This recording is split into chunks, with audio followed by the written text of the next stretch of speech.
किसी नगर में एक व्यक्ति रहता था। वह बहुत आलसी था और उसे यह बात पता थी।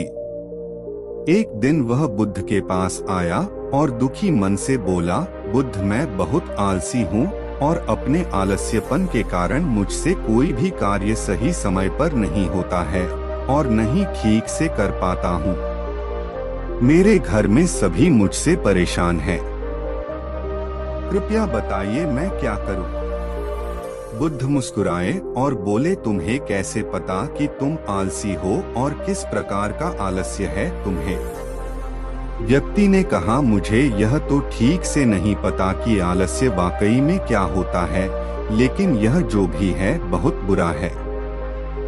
बुद्ध ने कहा, आलस्य एक मानसिक अवस्था होती है जो एक विचार है, भाव है जिसे इंसान अपने अंदर लाता है।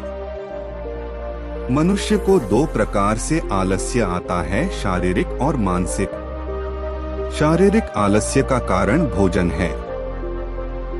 जब हम ऐसा भोजन करते हैं जिसमें खुद कोई जीवन नहीं है तो शरीर के लिए बोझ बन जाता है और फिर यह आलस्य पैदा करता है, क्योंकि हमारा शरीर भोजन से मिलने वाली ऊर्जा पर चलता है। जैसा भोजन हम इसे देते हैं वैसी ऊर्जा यह हमें देता है।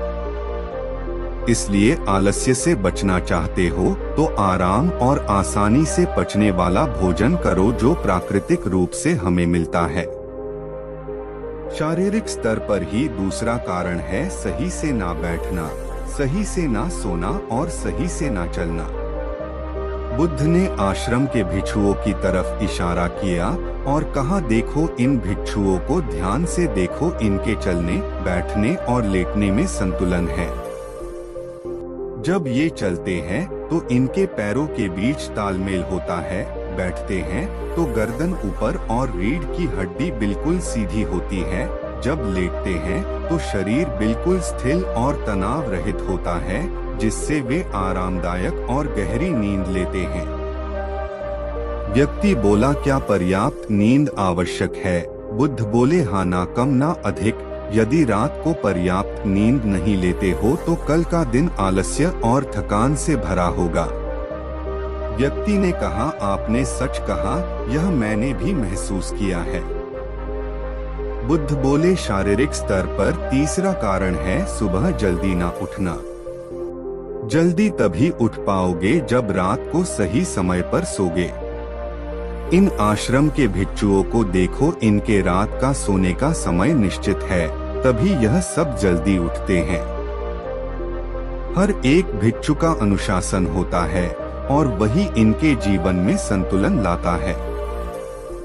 इंसान अनुशासन को एक बंधन समझता है, लेकिन यह सच नहीं है। अनुशासन हमें बांधता नहीं बल्कि आजाद करता है।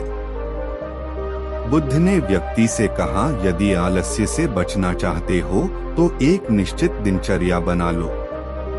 व्यक्ति बोला, लेकिन शुरुआत कहाँ से करे? चलने से, बैठने से, लेटने से या सुबह जल्दी उठने से? बुद्ध बोले, इसी समय से। जो भी कर रहे हो उस ध्यान से करो, मन के स्तर से आलस्य को समझो। मानसिक स्तर का पहला कारण, जब हम किसी कार्य को करने के लिए खुद को काबिल नहीं समझते तो हम आलस्य आता है, क्योंकि हम वह कार्य पहले भी नहीं कर पाए थे। हम मन को यह नहीं समझाते कि पहले और अभी के कार्य में बहुत फर्क है। साथ ही मानसिक तौर पर हम वह नहीं हैं जो पहले थे।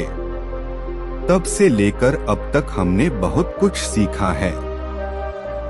मानसिक आलस्य से बचना है तो खुद पर विश्वास करना सीखो। मानसिक स्तर पर दूसरा कारण है आलसी और छोटी सोच वाले व्यक्तियों के साथ रहना। कई बार देखा गया है कि हम आलसी नहीं होते, लेकिन ऐसी लोगों के साथ रहने से हम भी वैसी ही हो जाते हैं। वह व्यक्ति बोला, आप सही कह रहे हैं, यह भी मैंने महसूस किया है।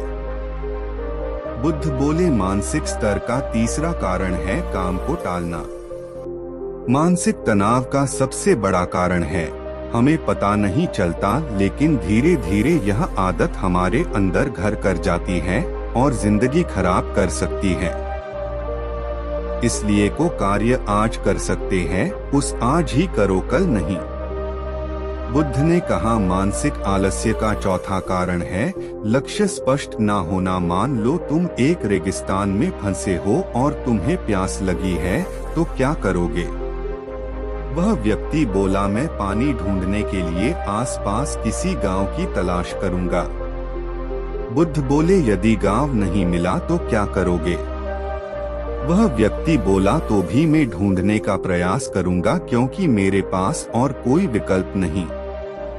बुद्ध बोले जब किसी के पास स्पष्ट लक्ष्य ना होना है, यदि सुबह उठकर व्यायाम नहीं कर पा रहे हो तो तुम्हारी नजर स्पष्ट नहीं है कि तुम्हें व्यायाम क्यों करना है। यदि तुम भविष्य में होने वाले रोगों के प्रति सचेत नहीं हो। मानसिक आलस्य का पांचवा कारण है किसी कार्य को करने की बड़ी वजह न होना। मान लो तुम किसी सुनसान जगह से कीमती गहने लेकर जा रहे हो, तुम थक गए हो और बैठना चाहते हो, यह सोचकर तुम पेड़ के नीचे बैठ जाते हो। तुम देखते हो कि सामने से कोई डाकू आ रहा है, तो क्या ऐसे में भी तुम्हारा आलस्य तुम्हें भागने से रोकेगा?